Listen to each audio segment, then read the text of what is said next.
नाज़रीन, इसी रजब के महीने में अल्लाह पाक ने अपने नबी हज़रत नूह अलैहिस्सलाम को भी निजात दी थी, काफ़िरों से निजात दी थी। उन्होंने भी दुआ की थी, इसी महीने में उनकी दुआ कबूल हुई थी।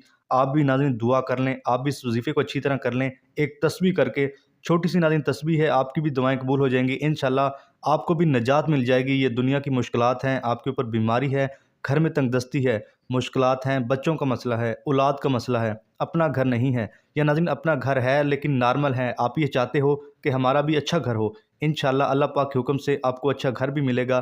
सब नाज़रीन आपकी मुश्किलात जाती रहेंगी। घर में जो भी मसाइल हैं आपके, बीमारियां हैं नाज़रीन, आप इलाज करवाते हो, पैसे लगा लगा कर थक गए हो, और इलाज करवाते हो फिर बीमार हो जाते हो। चंद दिनों के लिए आपको आराम आता है। जब अल्लाह पाक आपके ऊपर नज़र करम करेंगे तो आपको इलाज कराने की ज़रूरत नहीं रहेगी। इंशाअल्लाह आपके जिस्म में तमाम बीमारियां ख़त्म हो जाएंगी। बेशक नाज़रीन अल्लाह पाक के ख़जानों में कोई कमी नहीं है। अल्लाह पाक जो काम करते हैं फिर वो बड़ी अच्छे तरीके ही करते हैं। तो अल-मुख्तसर कहने से मुराद ये है, आप इस वजीफ़े को अच्छी तरह कर लीजिए। इसकी कुछ एहतियात हैं, अगर आप इस वजीफ़े को अच्छी तरह कर लेते हैं नाज़रीन, आपको सिर्फ करने में 4 से 5 मिनट लगेंगे बड़ी मुश्किल से, लेकिन इसके जो कमालात हैं, इसकी जो फजीलतें हैं, आप जब करोगे इंशाअल्लाह आप देखोगे आपकी ज़िंदगी में कैसे आसानी आ रही हैं, आपकी मुश्किलात जाती रहेंगी। नाज़रीन अब इस वजीफ़े का तरीक़ाकार अच्छी तरह जान लीजिए। नाज़रीन एहतियात में सबसे पहले ये है, जब आपने इस तस्बीह को करना है, ये जो अभी मैं आपको तरीका आगे बताऊंगा कौन से अल्फाज पढ़ने हैं, नाज़रीन तस्बीह करते वक्त आपने बोलना नहीं है। नाज़रीन आपने खामोशी के साथ इस वजीफ़े को करना है। आप इस वजीफ़े को कहीं पर भी बैठ कर सकते हो, चारपाई के ऊपर, बेड के ऊपर, कुर्सी के ऊपर। नाज़रीन लाजमी नहीं कि आप मुसल्ले के ऊपर बैठ कर ही करें। और नाज़रीन औरतें इसको ख़ास अयाम में भी कर सकती हैं, इसमें भी कोई पाबंदी नहीं है, बस आपने मुँह से अल्फाज ही अदा करने हैं। नाज़रीन मर्द औरत कोई भी इस वजीफ़े को कर सकता है, कोई भी बच्चा कर सकता है, इसमें कोई पाबंदी नहीं है। उसके बाद नाज़रीन वक्त देखिए, वैसे आप इस वजीफ़े को किसी भी वक्त कर सकते हो, किसी भी दिन कर सकते हो, लेकिन नाज़रीन कुछ चीज़ें ख़ास होती हैं, कुछ महीने ख़ास होते हैं, उनमें बरकतें ज़्यादा होती हैं। वैसे आप किसी भी वक्त कर सकते हो, क्योंकि इसमें अल्लाह पाक की कलाम होती है, दुरूद पाक होता है, इसमें जो है ना फ़ायदा ही फ़ायदा है, कामयाबियाँ ही कामयाबियाँ हैं। उसके बाद नाज़रीन आप औज़ु बिल्लाहि मिनश शैतानिर रजीम बिस्मिल्लाहिर रहमानिर रहीम को 3 बार पढ़ेंगे, पूरा पढ़ेंगे नाज़रीन, औज़ु बिल्लाहि मिनश शैतानिर रजीम बिस्मिल्लाहिर रहमानिर रहीम। इस तरह नाज़रीन आपने पूरा पढ़ना है। उसके बाद दुरूद पाक पढ़ना है। एक बार मेरे साथ भी पढ़िए ताकि सवाब मिले। अल्लाहुम्मा सल्ली अला मुहम्मदिन व अला आलि मुहम्मदिन कमा सल्लैता अला इब्राहीम व अला आलि इब्राहीम इन्नका हमीदुम मजीद।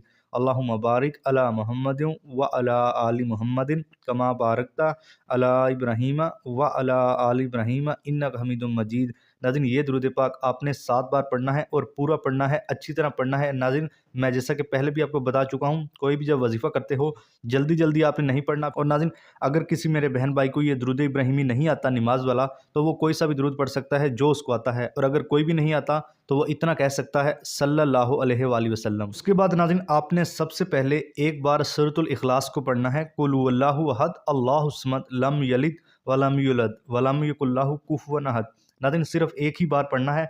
उसके बाद नाज़रीन आपने ये तस्बीह पढ़नी है, और रज़ाकु अल हफीज़ु। नाज़रीन इसकी जो है ना अच्छी तरह आपने तस्बीह करनी है। और नाज़रीन एक बात जान लें, अगर आपके पास तस्बीह नहीं है तो नाज़रीन आप हाथ के ऊपर पढ़ सकते हो। हाथ की जो उंगलियां होती हैं इसके ऊपर 3 स्टेप बने होते हैं, यहाँ पर शुमार कर सकते हो। दिल में पढ़ सकते हो। नाज़रीन लाजमी नहीं कि आपके पास तस्बीह ही हो, बस आपने तादाद अच्छे से करनी है, शुमार अच्छे से करना है। जब नाज़रीन दिल से और नीयत से कोई चीज़ पढ़ी जाए तो अल्लाह पाक जो है ना खुसूसी रहम करते हैं, उसकी मुश्किलात दूर करते हैं जिस मकसद के लिए वो पढ़ता है। और नाज़रीन अर्रज़ाकु अल हफीज़ु ये एक ही बार शुमार होगा, आपने इसको 101 बार पढ़ना है। 101 बार नाज़रीन अच्छी तरह पढ़ना है। मैं पहले भी बता चुका हूँ, जल्दी जल्दी नहीं पढ़ना, ऐसे नहीं करना अर्रज़ाकु अल हफीज़ु अर्रज़ाकु अल हफीज़ु ऐसे नहीं करना, अर्रज़ाकु अल हफीज़ु पूरे अल्फाज अदा करने हैं। क्योंकि नाज़रीन जब आप कोई हाजत पूरी करवाना चाह रहे हैं तो आपका भी काम है, जो आपको वजीफ़ा बताया गया है, जो अल्लाह पाक की कलाम है, उसको अच्छी तरह आप जो है ना पढ़ें, अच्छी तरह अल्फाज अदा करें, फिर नाज़रीन आपको फ़ायदा भी होता है। जब नाज़रीन आप अच्छी तरह इसको पढ़ लेंगे, फिर नाज़रीन एक बार सूरतुल इखलास पढ़ेंगे, एक ही बार पढ़ेंगे। कुल हुवल्लाहु अहद अल्लाहु समद लम यलिद वलम यूलद वलम यकुल लहु कुफुवन अहद।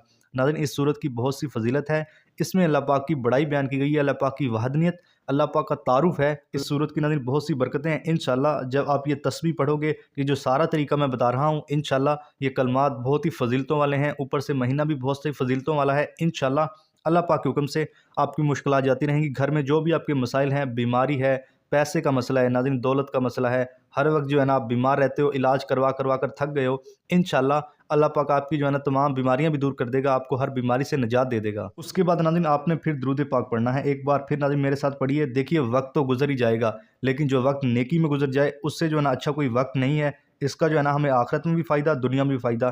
तो एक बार दुरूद पाक मेरे साथ पढ़िए, अल्लाहुम्मा सल्ली अला मुहम्मदिन व अला आलि मुहम्मदिन कमा सल्लैता अला इब्राहीम व अला आलि इब्राहीम इन्नका हमीदुम मजीद।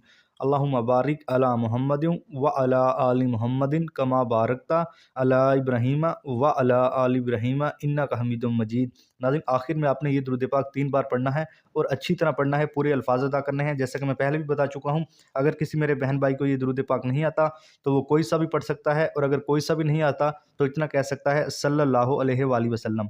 उसके बाद नाज़रीन आपने दुआ मांगनी अल्लाह पाक से कि ए अल्लाह मेरी मुश्किलात दूर कर दे, मेरे लिए आसानियाँ पैदा कर दे। या अल्लाह मैं बहुत मुश्किल में घिरा हूँ। जो भी नाज़रीन आपके मसाइल हैं, जो भी आपकी दुआएं हैं, अल्लाह पाक से आपने आजिज़ी व इंकिसारी के साथ अच्छी तरह दुआएं मांग लेनी है। बेशक नाज़रीन दुआओं से ज़िंदगियाँ बदल जाती हैं। आप नाज़रीन अच्छे अमल करते जाएँ, अल्लाह पाक आपको इंशाल्लाह नवाजेंगे, ज़रूर नवाजेंगे। कभी कभार अल्लाह पाक आपका इम्तिहान ले रहे होते हैं कि मेरा बंदा कितना सब्र करता है। जो अल्लाह पाक के इस इम्तिहान में कामयाब हो जाता है, फिर अल्लाह ताला एकदम से उसको बहुत नवाजते हैं। तो कहने से मुराद ये है, आप जो है ना अच्छे माल करते जाएं, नेकियां करते जाएं, वज़ाइफ करते जाएं, अल्लाह पाक आपके ऊपर ज़रूर रहम करेंगे इंशाल्लाह। उसके बाद नाज़रीन इजाज़त आम है, कोई भी मेरा बहन भाई बेटी इस वजीफ़े को कर सकती है, इसमें कोई पाबंदी नहीं है। बस आपने इतना करना होगा लाजमी कि वीडियो को लाइक करके चैनल को सब्सक्राइब कर दें, घंटी को दबाकर आल के ऑप्शन को सिलेक्ट कर लें। इससे नाज़रीन आपको ये फ़ायदा होगा, आपको जो है ना अच्छे से वज़ाइफ मिलेंगे, जिससे आपकी ज़िंदगी में आसानी आएंगी।